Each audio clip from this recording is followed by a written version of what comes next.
always start with the bottom of one of the first cakes, just so you've got a nice, solid, even foundation to work from.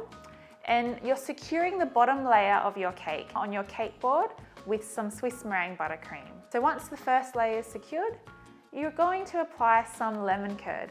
Now the lemon curd makes the cake nice and moist and it gives it a really nice zingy flavour. I spread it around my cake right to the outer edge, securing in all those crumbs.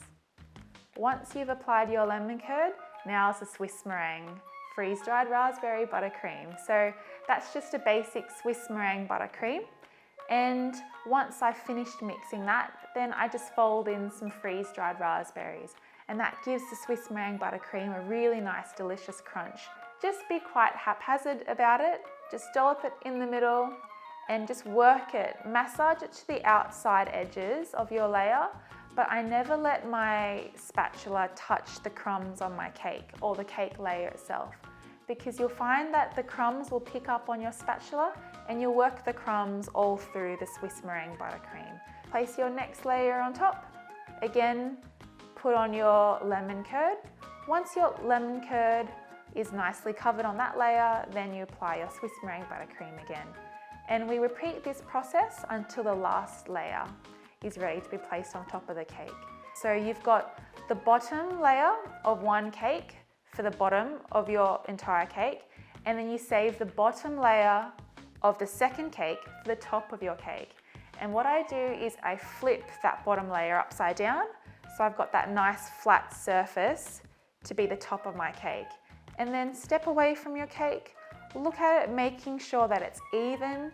If not, you can just use your hands or your spatulas just to move the cake layers around a little bit.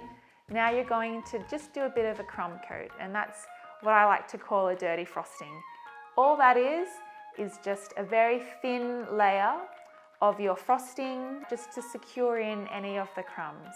When I'm working along the cake, particularly in between the layers, I push the frosting in between any gaps of the layers. Then I leave my cake for about 5-10 minutes just to set. To apply my watercolour Swiss meringue buttercream, I start from the bottom edge of my cake and just dollop different colours around the bottom edge, ensuring that it's all covered. You don't need to have the exact consistency, just dollop it on. It can be messy, have fun with it. Don't work too much on just one side, because you'll find that you'll end up getting one side of your cake heavier than the other, whatever colours you'd like. But don't forget that we will be blending them too, so your final result will probably look a lot different. Now it's time to get your cake scraper out and smooth the edges. You'll notice that I don't have a conventional cake scraper, and that's because a lot of my cakes end up being quite tall, and there aren't many tall cake scrapers out there. My dad saw that I was struggling with conventional cake scrapers on such tall cakes of mine, so he went downstairs and he got me his Gyprock cement applicator, and I love it. You just hold it perpendicular to the base of your cake bottom, about 90 degrees, making sure that it's straight. Slowly scrape your icing off your cake. If you work too quickly, you'll end up forming too many air pockets.